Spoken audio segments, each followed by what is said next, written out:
बिस्मिल्लाहिर्रहमानिर्रहीम। अस्सलाम वालेकुम नाज़रीन, इस चैनल को ज़रूर सब्सक्राइब कीजिएगा। साजिश हो तो ऐसी। एक शख्स अपनी बीवी को लेकर मौलवी साहब के पास आया और कहने लगा, मौलवी साहब, ये मेरी ज़ौजा है। इन पर अचानक आसिफ का हमला हुआ है। शायद जिन चढ़ा है। मौलवी साहब ने दम व दुरूद किया तो जिन बातें करने लग गया। मौलवी साहब, अभी के अभी बाहर निकलो, वरना जिन मैं निकलने के लिए तैयार हूँ, लेकिन मेरी एक शर्त है। मैं इस औरत से निकलकर शौहर पर चिमट जाऊंगा।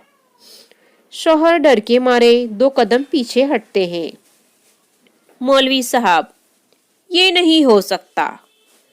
लेकिन आप इस औरत के शौहर को क्यों चिमटने जाना चाहते हो? जिन, क्योंकि ये नमाज नहीं पढ़ता। मौलवी साहब, अच्छा, तुम इस तरह करो, इनकी बीवी से निकल जाओ और उनके घर के करीब रहो। इस औरत का शौहर नमाज ना पढ़े तो फिर उस शख्स से चिमट जाना। जिन, ठीक है। जिन निकल जाता है।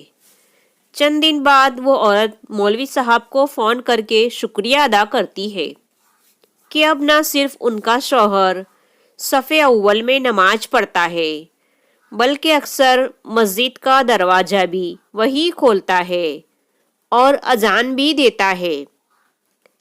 ये अकीदा बाद में खुला कि इस खातून को जिन विन कुछ नहीं चढ़ा था। उसने शौहर को नमाज का पाबंद बनाने के लिए ये वारदात कर डाली।